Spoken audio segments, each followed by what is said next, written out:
Hey, everybody. Welcome to Game Breaking News with me, Jeff Grubb, your host from GiantBomb.com. Thank you for tuning in. In this episode, we're going to be talking about the next Nintendo Direct and more. It's going to be a good one because we have Jan Ochoa. I wrote down Lucy James here, but apparently Lucy's off gallivanting once again. Jan, how are you doing? I'm doing great. I thought, I know that it's a Lucy day, and then I said I could be on the show, but now I think it's Thursday. It's messed up my internal clock all sorts of ways. Oh, yeah. The second loosest person I know, Jan Ochoa. You got to hang loose like Lucy James usually does for me on Wednesday. So help me out here on this episode, Jan, please. My neck can't extend as much as Lucy's, but... Yeah, let's try to do it. That hurts a little. I don't know if that's good. Yeah, the natural elegance of Lucy James's neck, we cannot replicate that on this show. Jan, there's lots of stuff happening in games right now, but we're definitely also between things like, the Oblivion thing's going to happen next week, and the Direct happens tomorrow for Mario Kart. We'll talk about that here in a second. We're getting... beginning to look down the barrel of the gun that is Summer Game Fest. We're on the other side of the Switch 2 announcement, but the Switch 2 isn't here. So yeah, I mean, how are you dealing with games right now? How are you feeling about them? It's a little bit all over the place, Grub. More over the place than I would have expected, because after looking down the barrel of Summer Game Fest, there is the bigger barrel further down the road of the GTA 6. Yep. Meanwhile, I'm just stuck in miscellaneous rooms, searching for gems, reading notes and blueprints. I started South of Midnight last night. And yeah, I've been meaning to start that. I wanted to talk about it on the Bombcast, but yeah. Yeah, hopefully I'll play enough of it to chat about it next week. But I am digging the crap out of it, Grub. Good. I'm glad to hear that. It's it feels... This sounds very reductive, but it feels instantly special, and understandably, gameplay may be a little bit different than what folks were expecting.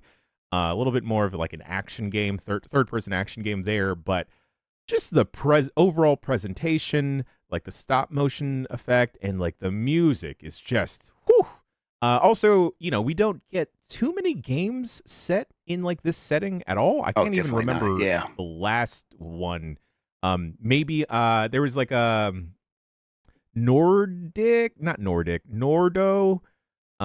It was a point and click game from a couple years ago. I think I know what you mean. Yeah. There was probably a Princess and the Frog license game. We probably got one of those, maybe. Does that count? I actually don't think we had one of those games. Actually, maybe we didn't even have one of those. Yeah. Norco. Okay. Norco. Thank you, folks. That's the last swampy Louisiana-ish game that I remember playing. But before that, I can't name that many.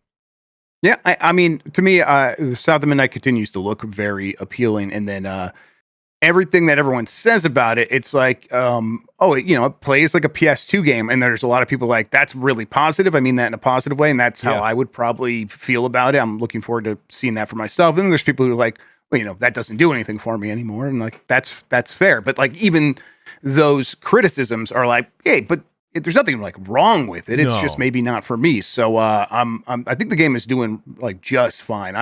No one's out there claiming it's great gameplay wise, but no one's saying it's bad either. So I'm ready to get in there and check it out for myself. I have been fully blueprints still. So I'm sure people are getting sick of that at this point, but can't help myself. It is all I can think about still in terms of gaming. And there's still so many things I've missed, begun talking a little bit more openly with people. And one of these big puzzles that I thought I solved, it's turned out it was a double entendre, or had a double meaning, I guess is the better way of saying that for something like this. And been oh man, I just never would have put that together because I thought I'm finished with that clue. But yep, there's always more in that game. So very happy to have it kind of overtake my life. I've been looking for that game for a while, and this one has been it. Speaking about overtaking my life, Grub, I have been very hesitant to check out this other game that folks...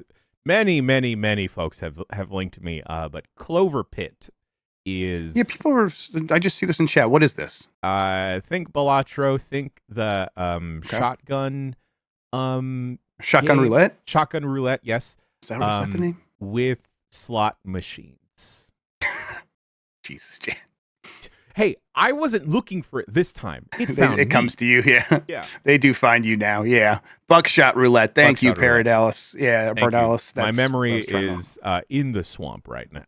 That's right. Yeah, and then of course, still wondering about Switch 2 pre-orders. There's rumors now it could start next week. We'll see. That'll be today's poll question. We're going to ask about the pre-orders. We'll get to all that in a little bit. But in the meantime, let's explain what we do here. Most weekdays, I, Jeff Grubb, will help piece your gaming life back together. That includes breaking news and maybe even some of our own original reporting.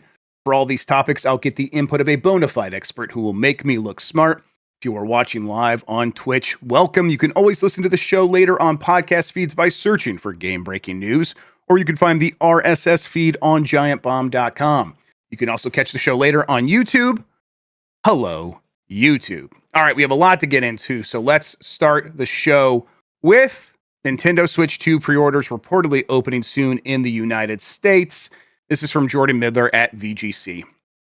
Nintendo Switch 2 console and accessory pre-orders will reportedly open in the US at the end of the month, according to Bill Kuhn, who has a history of posting retail listing information ahead of official announcements. We talked about this on the Bombcast yesterday. Nothing has really been added here, but also it feels like, always looking for markers of, hey, is this information not just reliable? Because I think Bill Kuhn is reliable, but is this information coming from a source that is super solid in terms of, are they just guessing themselves? Because this seems to come from retailers in both Canada and the United States. I think in Canada, the date that Bill Kuhn was finding it was April 23rd. And then for the United States, the date was April 21st, and then also April 30th. Now, I speculated that the April 30th date, Jam, on Bombcast yesterday was probably a placeholder because that's the last day of the month. And if you're someone at Target and you need to move the date from what it was to later, but you're not sure when it's happened, but Nintendo's telling you, well, it's going to be soon. You probably just move it to April 30th. And you're going to revisit that once Nintendo tells you what's going on. Yeah. And it turns out that the one thing that has shifted here, Jan, is apparently some Targets, or maybe in Target's back end. I don't know how it works. I have never worked at a Target. But apparently in their back end system, they have changed it from April 30th to a different date. So to indicate that probably was a placeholder, at least as far as Target is concerned. We do have the Mario Kart World Direct tomorrow. It's unlikely that they would have updated information just for the United States and Canada recorded and put in there. Maybe they have a screenshot they could splash at the end. Maybe they could add an addendum. Maybe they always plan to talk about pre-order stuff again, and so they recorded something new. There's possibilities for that stuff to be in the Direct, but the Direct will be a call to action, and it will be, hey, you should be getting on top of pre-orders. Those pre-order, a lot of places pre-orders are already live. Go ahead and talk to your local retailer about it. Maybe they come out of this Direct with updates about, hey, this is happening next week. Get ready. Here's more than 48 hours worth of head start to get prepared to try to get a pre-order. And the good news, Jan, it seems like is, and it's going to be a mess here, so this is actually not going to be too transferable. But the good news has been, looking in other territories, people are not having that hard of a time getting a pre-order of a Switch 2. It's not the worst thing so far, but maybe that's just going to be other territories. I imagine it's going to be a little bit more of a mess for us. Yeah, on top of all of the existing pre-order stalling, I mean, even going back to the original reveal Switch 2 Direct of them not revealing the price at all and kind of tucking that away, really does speak to Nintendo's hesitancy or, fear of the current goings-on in America. It's a bummer for everyone across the board. I can imagine if you are a big box retailer like a Target, like a Best Buy, whoever, you are constantly pinging Nintendo trying to get an update, or you are receiving a bunch of questions from customers of hey, do you have pre-orders? Do you have pre-orders? Do you have pre-orders? And no one has the answers right now. But that placeholder of April 30th, that seems to be what that is. I don't know, Grub.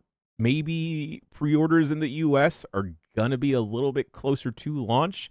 That being said, the launch of the console is supposedly June 5th, which Nintendo's saying they're not going to change. Is the middle of May enough time for folks to pre-order and get that stuff locked in?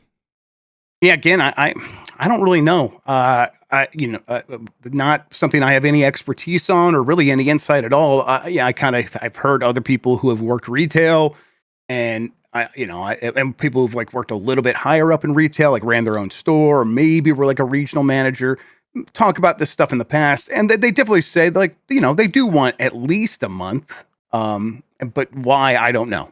I guess it's just you maybe want all that time to make sure everything's lined up to get all the right stuff in place. But uh, they're not going to have much of a choice. They're going to have to just do this. They're going to like clearly they built a nice plan, and then they got punched in the mouth by an insane man, and now they have to build a new plane in the air while sort of abandoning the plane that they made real nice. And so they're gonna just have to be like, well, we're already up here. We got to land this thing somehow. So they're gonna have to figure it out and roll with all of these punches. And all the things that caused this to get delayed in the first place are still true. They haven't gone away. And then even saying like, well, at least they understand them now. That's not even true because things are changing constantly. It is the same story now that we've been, beating repeatedly on this show and other shows. But it's the main primary reason that if you want to switch to pre-order and you're just wondering why you can't get one, that continues to be the case. So don't continue not to envy Nintendo's position here or any of these companies really, but having a new product seems even more headache inducing. So we'll see. But I don't know. I personally, at a certain point, I am also getting sick of talking about this. So I imagine people are getting sick of hearing about it. So when we go through the Mario Kart World Direct tomorrow, I hope we get on the other side and we just get an answer. That would be great. I hope Nintendo can just figure it out. I could also see a world, Grub, where Nintendo has this Mario Kart World Direct already in the can, ready to go. So maybe they're not appending any additional messages. Yeah, maybe. I think that's the likeliest scenario. Yeah, because it's curious that they even feel the need to make a separate direct for Mario Kart World. I feel like from what Dan and I were able to check out at the event, it already felt pretty fleshed out. I don't know, maybe they're going to highlight some of the other functionalities with the Switch too, perhaps. Other guest characters, DLC even. But I can't see them using this as a platform to announce pre-orders in the US. Yeah, it would have to be a separate PR blast later in the day, maybe if we're lucky. But yeah, I mean, Marino in chat says he's wondering if they do a launch only through Nintendo.com, so the My Nintendo store only in the United States at launch, and then later as things settle down, they could do retail then, right? The benefits of that would be if they sell directly, they'll probably sell fewer systems, but they will get a higher margin, right? Because they don't have to share it with the retailers. And I think, in this situation, the retailers don't want to be left out. And that's usually one of the reasons they don't exclusively go this route. And I'm sure it's been enticing to them, but they don't go this route because they want to keep the retailers happy. They want Target to be like, yeah, we're going to stock your games and give tons of shelf space to all the Nintendo stuff. Here's a whole half of a shelf dedicated to Nintendo plushies. I always check it out every time I'm in Target. Nintendo likes having that stuff, and they don't want to mess with their retail partners. But in this case, I think they'd be able to explain, well, hey guys, like, your country is insane. Help us figure this out. In the meantime, we got to just sell it ourselves because that would, again, give us a slightly better. I mean, actually, I imagine it'd be a much better profit margin. Again, I'm not familiar with the split looks like. For retail, I've always heard it's like half the money goes to the retailer and half the money goes to the person whose product it is. But if it's anywhere close to that, every dollar is going to help when these tariffs are as high as they are. Yeah, and for as much plugged in online as you and I are, and majority of this audience, the big box retailer audience is still gigantic. At least here in the U.S., where people are often going to a Target or a Best Buy looking for the new Nintendo. And in this case, they're right. They are looking for the new Nintendo. I keep bringing up Target, but fuck Target. They did the whole cowardly DEI thing after Trump got elected. So Yeah, they can go suck an egg. I'm looking for this in shit in the my woods. Costco. Yeah, Costco. That's for the real ones. Hell yeah, let's go. All right.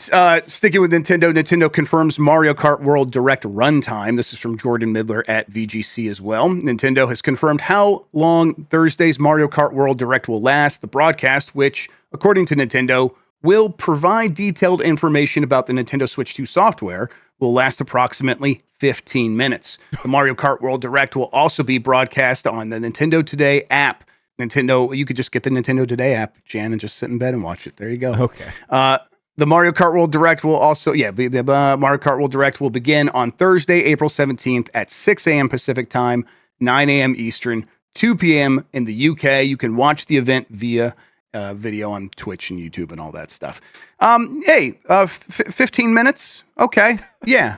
Yeah. Okay. That's, I maybe kind of like what I was expecting, I think, to a certain extent. Because it's like they're going to want to have a lot to say, but how much can you really say about one game?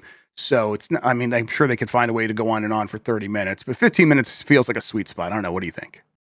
Yeah, 15 minutes borders on the "why are we doing this" line, though. Sure.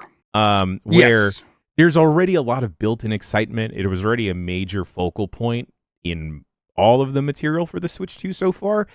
Maybe they're going to talk about the game sharing functionality with it.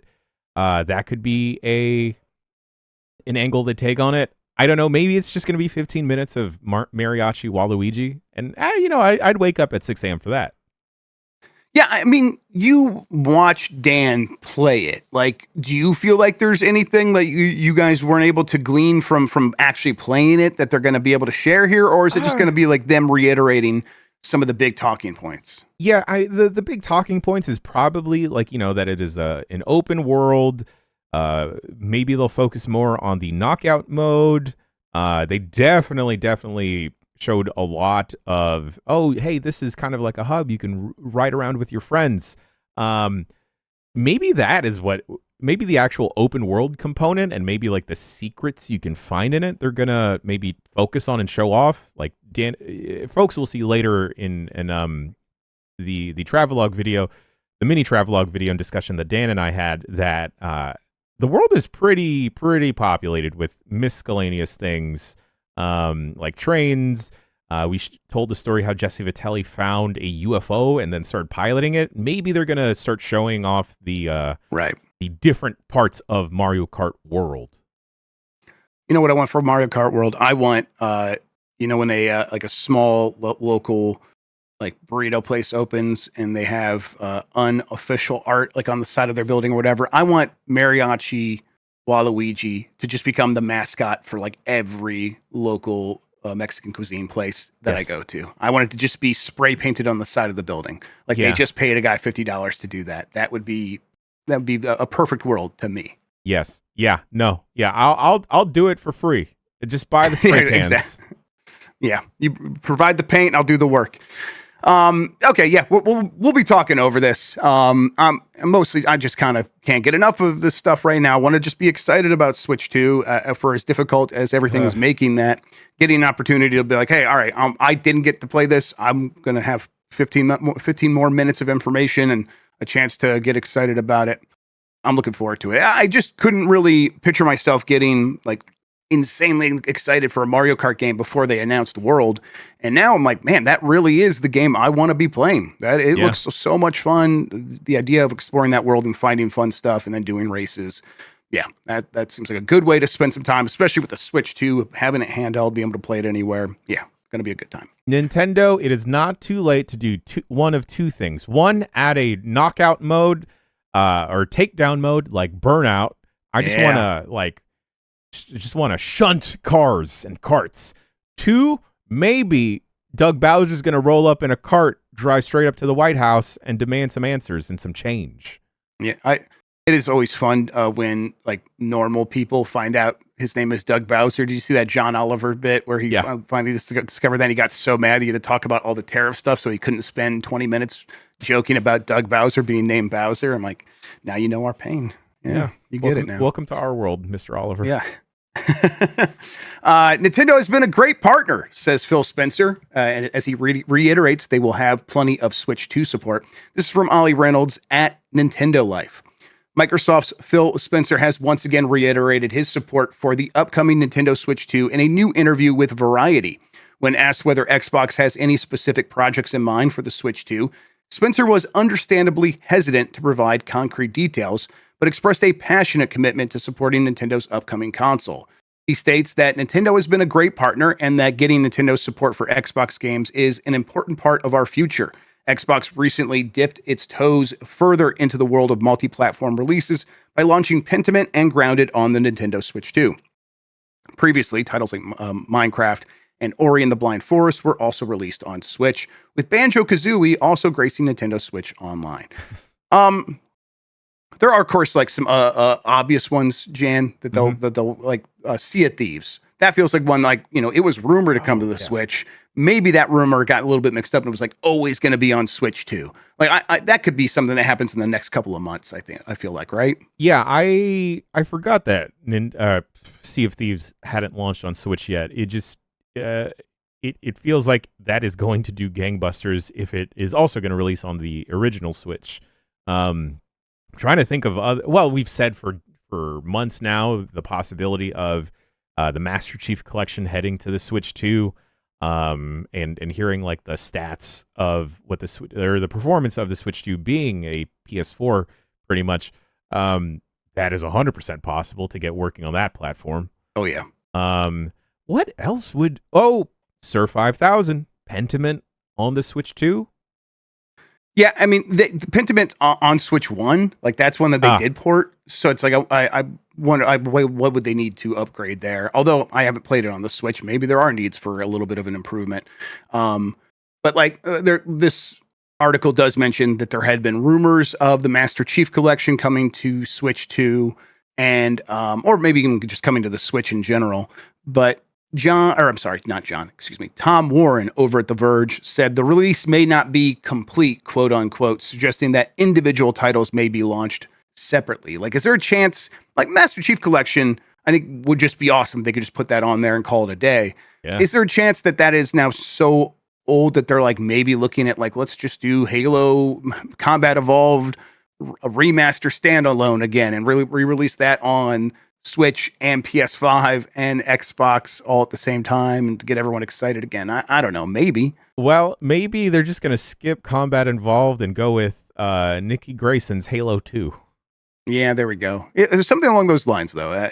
Kind of being like, hey, we want to like just kind of keep the pastures replenished for Halo while we figure out what's going on with Halo proper. So in the meantime, yeah, the Master Chief Collection is still there on Xbox and PC for people who want it. Is it on PC actually? I think it is, but I don't know for sure. I believe so. Yeah, I think it is now that I'm thinking about it. And then for like as a way to like remind everyone Halo is still a going concern, and to maybe get people used to the idea of Halo not being on something other than an Xbox, one of these Halo games getting launched on Switch 2 to start, and then also maybe PS5. I could see that happening, and I think people would be excited. Get in there, get the Halo 2 multiplayer up and running again. They would love that. Oh, that'd actually be pretty sick, just playing that handheld. And I realize it could probably do that now, but on a rooftop, Grub. Is there a possibility at all of Hi-Fi Rush making its way over to the Switch 2? Isn't that I think that's another one that was rumored as part of that initial, hey, we're releasing some games on the Switch, and then it didn't happen. Yeah. And my guess there would be, it probably was mostly running on the Switch 1, but it had just enough issues that it messed with the timing element of that being a rhythm combat game. And they're like, you know what? We got a good relationship with Nintendo now. We do know the Switch 2 is coming at some point. Now, of course, we don't know all the details because we're Microsoft, we're a competitor. They're not giving us Switch 2 dev kits like right away. We're going to be in that second or third wave. But whatever. We're in no rush. We'll do Hi-Fi Rush on Switch 2 at that point. Yeah, I think so. Beyond that, there's like a lot of other stuff that's not like Microsoft or Xbox Game Studios, Activision, Bethesda stuff that was just going to come there no matter what. So I think Microsoft's kind of looking at it from that angle as well, where it's like, yeah, Tony Hawk's Pro Skater 3 and 4, that's going to be on Switch 2. It's going to be on Switch 1. So yeah, overall, this strategy just seems like it has fully taken root at Microsoft. The idea that like we're releasing games everywhere, toothpaste out of the tube, right, Jan? No going back from this. Yeah, at this point, it feels like even if I was purely an Xbox owner, right, you have to come to the realization and the understanding that all of these games are no longer maybe timed exclusives, but they're no longer going to be exclusive forever to this platform. And if you are someone that maybe only has a Nintendo Switch or is looking to get a Switch 2, that it just looks even more appealing to learn that, okay, not only are PlayStation games like Final Fantasy VII Rebirth, I realize it's not a PlayStation game, but it's aimed as one, but also that Microsoft games are also going to be coming out. Heck yeah, sign me up. Yeah, I mean, it feels like for all the troubles we talk about with the console gaming and its lack of growth, and really Switch 2 is not going to probably sell as well as the Switch 1. But Switch 2 does seem like, that one's going to be fine. It's going to be able to find its audience and sell a lot of software. And if people want to keep making console games, feels like Switch 2 is maybe your best bet. To sell as many games as possible. You want to be everywhere, of course, but you don't want to sit out Switch 2 if at all possible. I mean, with how much trouble like the PS5 has with moving those consoles, getting a Switch 2 kind of does seem more favorable at this point, because you will be getting some of those bigger hits like a Final Fantasy, Hitman, maybe potentially a Voodoo Vince, perhaps Halo 2. But you'll also be getting the first-party Nintendo stuff. It just feels like not a no-brainer, but like a safer bet if people have been hesitant to adopt like this next generation of consoles that is now 5 years old. Yep, and Xbox is not selling as well as Xbox One, but it's still doing all right. And PS5, I think, is like right in line with PS4. But I think that what they're finding is like even as people are spending the money to get these consoles, they're not necessarily buying as many games. They're playing the same stuff over and over, and that almost certainly could happen on Switch 2 as well. But it does feel like, I don't know, people get a Switch 2 to play Nintendo games and then a lot of indie games. And then maybe you could be the bigger third party in there that makes some waves on that system as well. There was definitely some success with that for sure.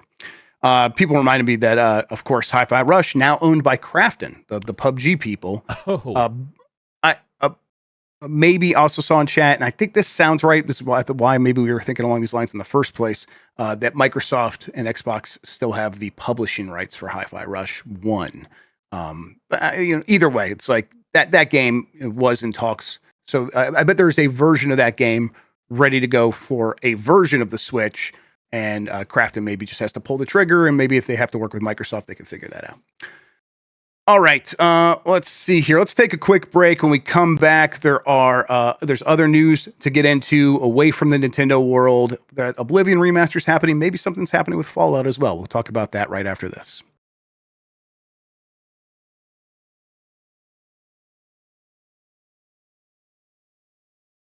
All right, we're back into the show. I'm Jeff Grubb. That's Gianna Choa. Let's get into it with Fallout 3 Remaster in the works, but it's not arriving anytime soon. This comes from Evan Campbell at GameSpot, the spot for games.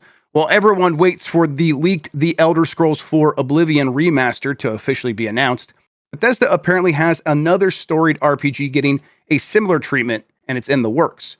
Fallout 3, and that's Fallout 3. A new report states the post-apocalyptic game is happening but won't arrive anytime soon. Industry insider Nate the Hate 2, shoutouts to Nate, who previously nailed aspects of the Switch 2 reveal, replied to a question on Twitter about whether Fallout 3 Remastered was still happening. The answer was that it's planned but won't be for a while. There was no other info provided. such as what developer might be taking on the project. Fallout 3 originally came out in 2008 on PC, PlayStation 3, and Xbox 360, and that is almost 20 years ago. Oh my! I feel the gears and cogs of time grinding me into dust, Grub. Yeah, I saw Guild Wars is like 20 years, and to me that's still like the new other MMO. Obviously there's been a Guild Wars 2 since then, all that stuff, but that's just where my head is at, and that is deeply, deeply troubling.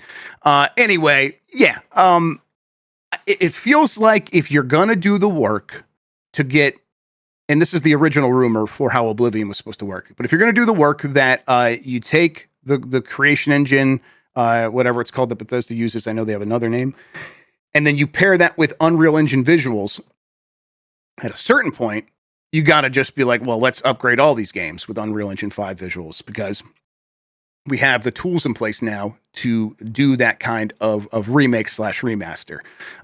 So if I don't know, it feels like that would be inevitable, and it also feels like, you know, what team is doing this. You just have Virtuos do that as well. Now, maybe Bethesda's having Virtuos figure out the technology of applying Unreal Engine 5 visuals to their engine, and then they're going to take that and be like, all right, great. Now we're going to do one of these ourselves in preparation for maybe making a new game that has Unreal Engine 5 visuals, and the underlying tech still is a lot of familiar Bethesda, you know, the janky stuff that makes a lot of stuff possible that I still really like and hope they never abandon.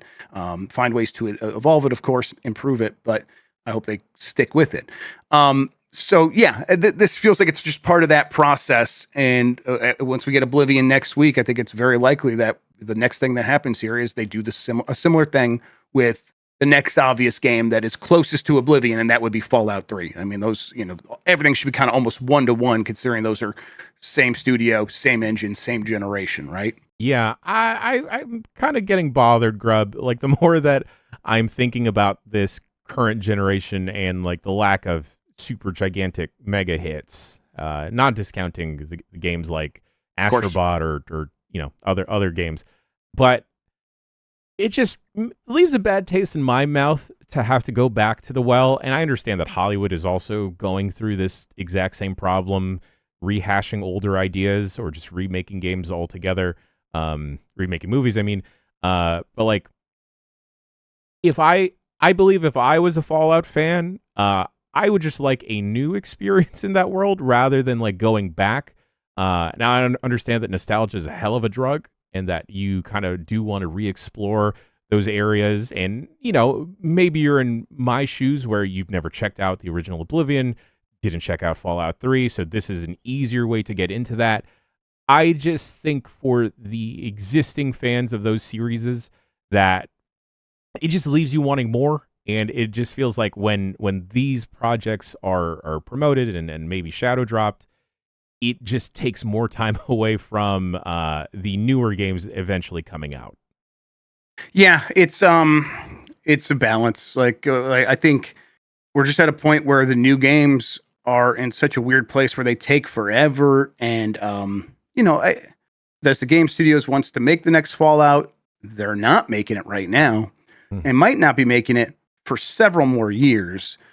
So I think with like that reality, they work backward from that and be like, what can we do? Like, just look around, like figure out something we can do. And it's like, you know, I remember hearing those conversations a couple years back of maybe we do figure out a way to get Obsidian back involved and make a Fallout New Vegas follow up and let them kind of take it.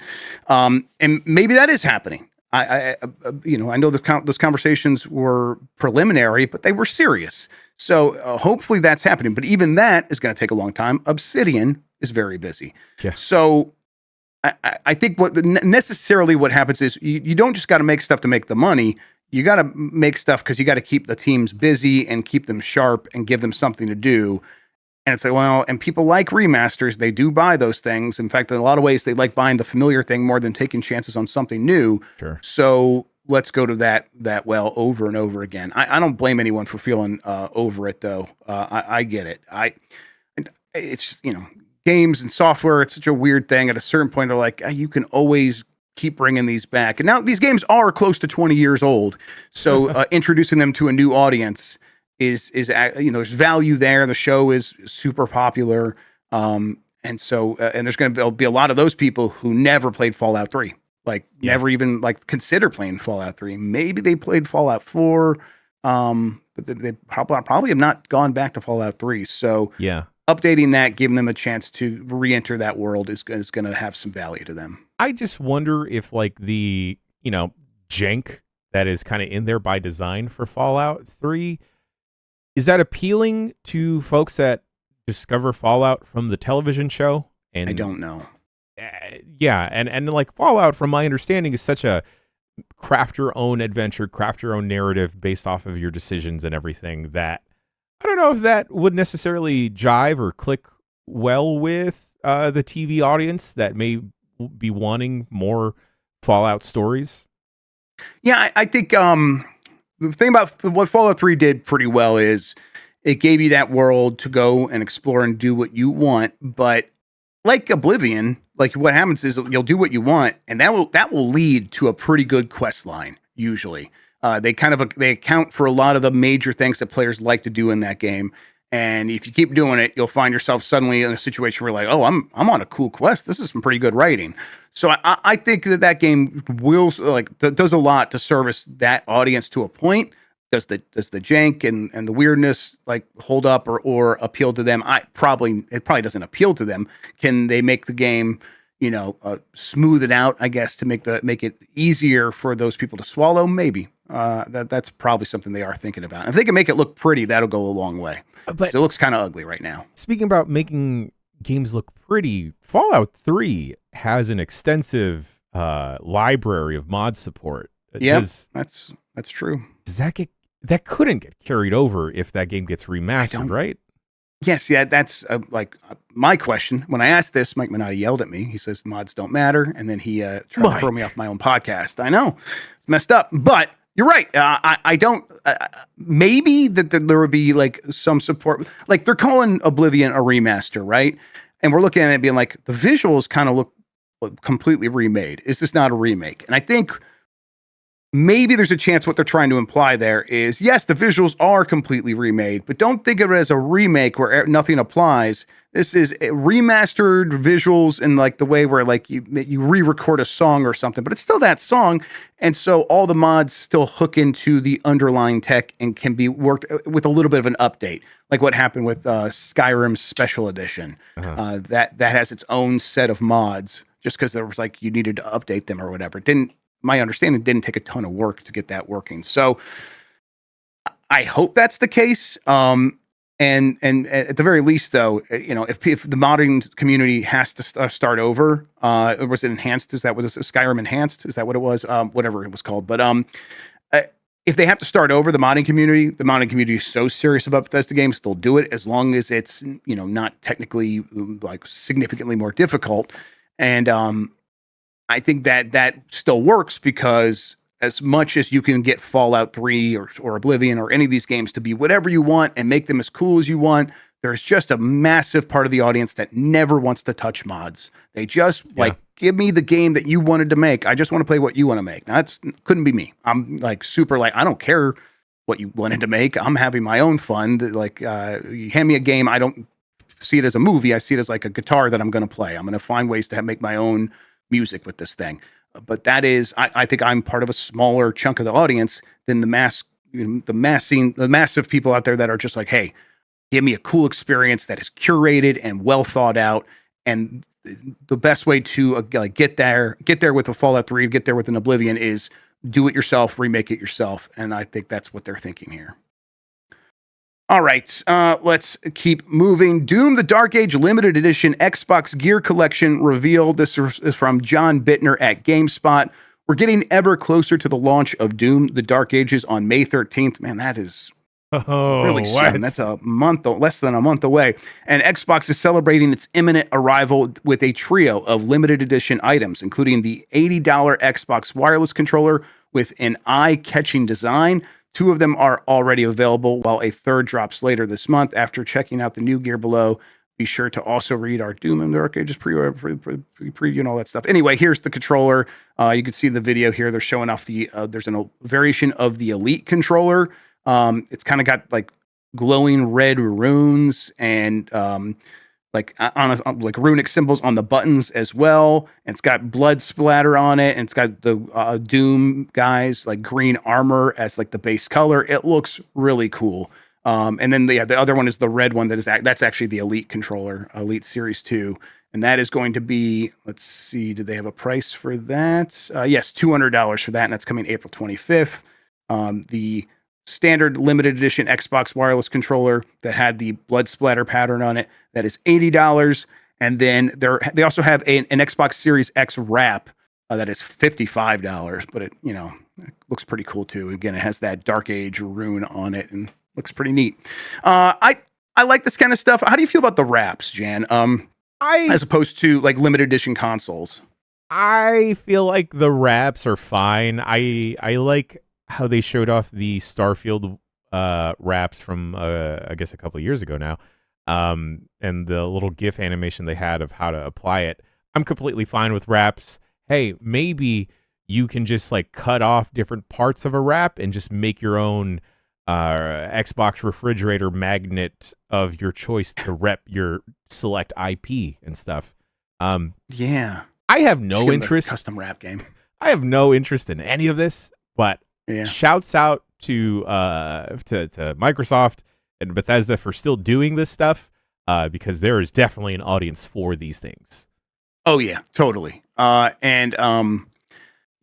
like the wraps now. I think like 10 years from now, when we get to a point where it's looking back and like, oh, you remember when that weird looking N64 that had Pikachu on it or whatever? I like the custom consoles later. Yeah. And in the time, it's like, oh, I only have to spend $55 to get this wrap. That's pretty cool. And then it becomes like faceplates, something that like is a little cheap feeling and more forgettable in a lot of ways than having a whole console get released, especially because a new game is coming out.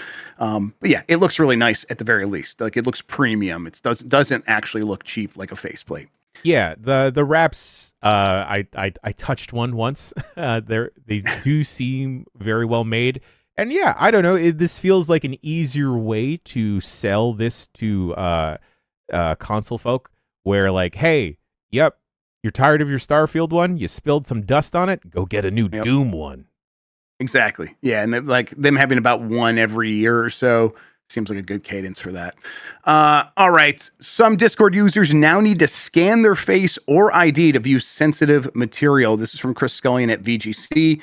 Discord has added a new age verification system for some users that requires them to scan their faces or ID to access sensitive material. The new process, which Discord described as an experiment, is currently active in the UK and Australia in response to recent decisions made by local governments there to restrict children from accessing sensitive material online. Like this is happening like Pornhub and stuff like that. According to Discord, users may be asked to verify their age when encountering content flagged by its sensitive media filter, or when they try to change their settings to allow the viewing of sensitive content. I hate this, Jan. Yeah. I don't need corporations to be scanning the faces of anyone, kids or adults, to be the official gatekeepers of this stuff. I do mostly feel like, this should be on the parents, and then we don't need to be sending our faces and our IDs to these companies who I barely trust in the first place. Yeah, 100%, Grub. If I'm going to try and engage with sensitive content, and that roadblock gets put in my way of having to verify via my face or my ID, I doubt that a lot of people are going to be willing to jump through that hoop, and they will seek that content or seek that community elsewhere. Yeah, it's there's also like a sense of like shame. Like this is going to apply like to things like OnlyFans, and it's like, oh, I gotta like send this company in my face. I'm trying to do this on the slide because I'm embarrassed that I'm even going to this place in the first place and giving someone money so I could see nudes. And it's going to hurt people's livelihoods and for no real good reason. People who want to find naked pictures on the internet are going to find naked pictures on the internet. Yeah. Kid or adult, whatever it is, unless they have someone in their life there that is overseeing things. they're going to find, like, the government, all this ID stuff, not going to work. It's going to work on your platform. It's going to cover your ass in terms of litigation, sure, but it's not actually a solution to whatever problem they're trying to diagnose here. So, and in the meantime, gets a little bit more dystopian every day on the internet. Something that used to be kind of a real beautiful mess, now it's an awful mess. Yeah. Just yeah. And Grub, like, who is like receiving like this data, right? Is it going Yeah. straight to Discord? Is it like on a server by server basis where maybe like a mod may like have to verify, or they'll get like a list of like members and the verification from there? It's like not only the shame aspect, but also just like that's even more sensitive information getting out there. Yep. It's real weird. I don't think this is an answer to anything. And yeah, I don't like this just like makes it so you have to have a camera on your computer. There's people who just don't even want a camera on their computer because they're worried about that being hacked. This, I don't know. This stinks. Not a big fan of it. Speaking of things that stink and people calling it out, the people have been sending me this, and I've been trying to get caught up on it. This is from BDS. It's basically a group that is like looking after the interest of the Palestinian people, and they have marked Microsoft as a key offender to the Israeli apartheid and the genocide in Palestine. So they are calling for a boycott of Xbox. And let me actually get down here real quick. That's where that is. So BDS movement calls for Xbox boycott, and they are specifically singling out the Xbox side of Microsoft. Microsoft is perhaps the most complicit tech company in Israel's illegal occupation, apartheid regime, and ongoing genocide against 2.3 million Palestinians in Gaza, which is why Microsoft is now a priority BDS target. Microsoft partners with the apartheid regime of Israel and its prison system. It provides the Israeli military with Azure, cloud, and AI services that are central to accelerating Israel's genocide of 2.3 million Palestinians in the illegally occupied Gaza Strip. After 34 years of deep complicity with Israel's military, the Israeli army relies heavily on Microsoft to meet technological requirements of its genocide and apartheid regime. Yeah, I was trying to like catch up on that. I'm like, okay, so what is happening here? Where is this coming from? Seems like this is a group that like really looks after all sides of what's happening, Yeah, and makes recommendations based on what they found. And Microsoft does seem to be deeply involved in stuff like this. Microsoft has a lot of military contracts around the world, and this seems to be one of their key ones. I'm always someone like, man, boycotts are a touchy thing. This is a news show. yeah. I've boycotted things myself, even on this show, but I've never really called for a boycott. But I feel like it's worth saying that this group is calling for a boycott, and then saying people should probably make decisions here how they need to. I will still be covering Microsoft stuff on this show because it will be news, but I'm probably going to be a little bit more low key about it at the very least. And then in my personal life, I'll be making some decisions based on this recommendation.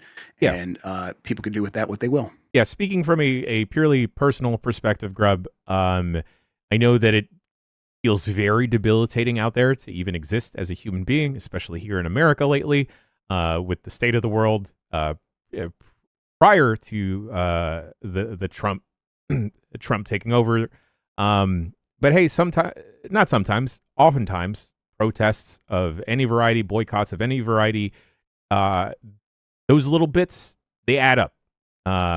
We've seen that, Target is seeing the pressure and the effect of bouncing off of DEI, and we've seen how that support definitely has gone and paid off in dividends for places like Costco. There are small ways to boycott. There are small ways to support Palestinians across the world. And hey, maybe that includes something like canceling a subscription or not engaging with specific things. And again, we are not suggesting you do anything, but take this news as I don't know, as like a signpost of like, hey, this is another piece of information to help make a decision for you. Yeah. But me personally, I'm cool not paying for Game Pass. I'm cool not engaging with Call of Duty. I already don't, so I'm cool not getting anything Xbox related. And yeah, like these small little bits, they do add up over time, folks. And I know it seems really, really a lot like Oblivion out there, but the collective efforts cannot be overlooked. Yeah, and then don't always don't stop at a boycott. Get loud still. If something's moving you to speak and speak up, getting loud also really bothers these companies. They want positive PR, even though they can a lot of times feels like they could just lower their heads and barrel their way through anything and keep making a lot of money, and they will do that. They want people to feel good about their stuff. They think that sentiment's very important. So if you pair this up with getting loud about these things, like apparently someone posted a clip of an employee calling the AI boss a war profiteer at a 50th anniversary event for Microsoft a little bit ago, 2 weeks ago. Yeah, that stuff will add up over time. This boycott does target Xbox. It says cancel your Xbox Game Pass subscription, boycott Candy Crush, Minecraft, and Call of Duty, flagship video game franchises owned by Microsoft, and boycott Microsoft gaming products, including Xbox branded consoles, headset accessories, and so on. Again, like do with this information what you will. And like I said, I'll probably be scaling back personally. But why are they targeting Xbox when it's like, Microsoft is such a bigger company even without Xbox? I think it is because they think this is a sensitive point on Microsoft's hierarchy where they can make some noise and it will get noticed. Exactly. You want to attack.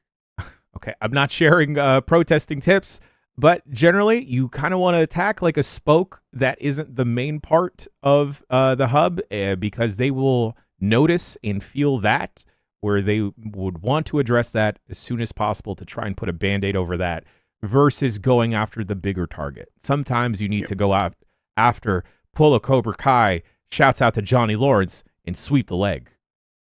And of course, with Hogwarts Legacy thing, a game I didn't want to play personally and still talked about on this show.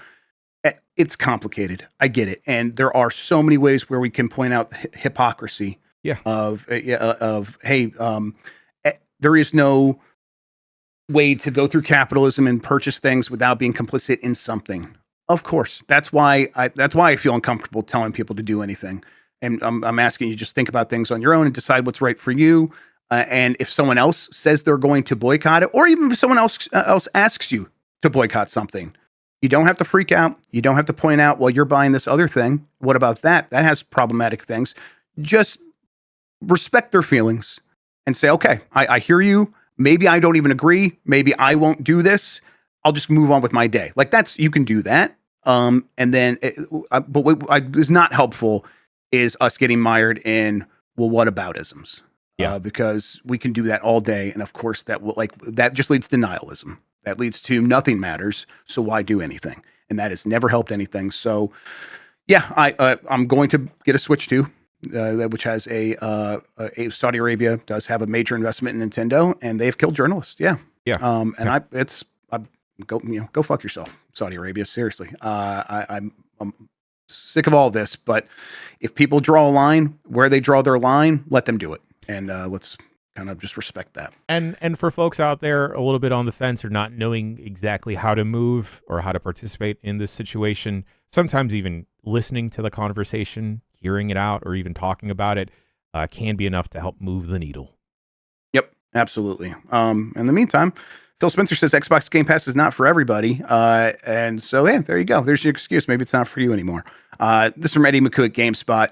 He just said, kind of, I think, what we've been getting the sense for a long time, that at one point Game Pass was the thing they were trying to get to grow, and now it's like I think we found the people who Game Pass is for, and they're moving on from that. So I think we know what's next for them. It has been selling games to as many people as they possibly can. So good luck with that. All right, poll question. Let's get that up and ready. I got it right here in front of me. Are you excited about Bungie's marathon? Yes or no? got about 3,000, a little bit over 3,000 respondents, and 21% said yes, they are excited about Marathon. 79% said they are not excited. I think that's kind of rough for a game that I thought had a pretty good showing. But it clearly has an uphill climb of convincing people that they are going to have fun with this, right? Yeah, especially given the track record, Grub, because you're not only dealing with like the Concord mess, you're also dealing with the Destiny mess, right? And it is going to be an uphill battle of whether or not, like, is Bungie's actual, like, the shooty shoots, does it feel good enough? Is this a genre that people can get into? That being said, for as much criticism as we've had on Marathon, I still really like the look of it.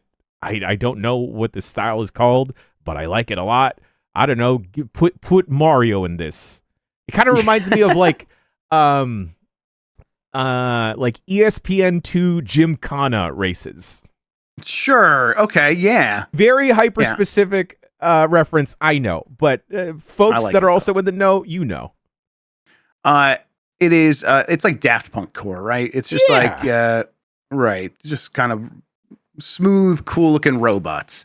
I don't know. I'm ready to try it. I've always wanted to try an extraction shooter. I've never just really given one a chance. I like the idea. I like the way it sounds. Like it sounds like a cool concept. So maybe this will be the one to get me into the genre. All right, we'll have a new poll question here in a second. Before we do that, Jan, up next is Blight Club, right? That's what we're doing here on the website. What else do we have happening? Right after this, we may need a couple of minutes to get Grub into his outfit and sort out everything. But we will have Blight Club right after this. After that, it is the intention to premiere the Nintendo Switch 2 Travelogue. I had a weird crisis of faith last night, Grub, where I hated how I edited it, so I started it all over again this morning. Oh, Jan. No, all the audio is fine. I'm just putting the puzzle pieces in different ways. Okay, all right.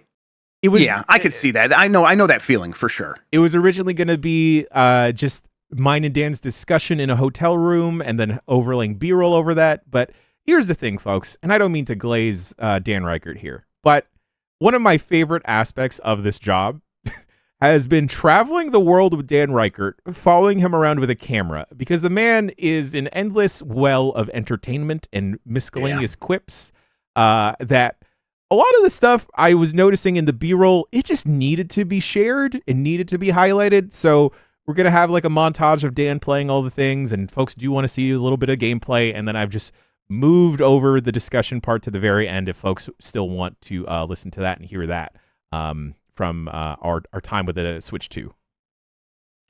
That sounds great to me. I cannot wait to watch it. Looking forward to it. I have been looking forward to it. That will go on after Blight Club today, everybody, here on the Power Block.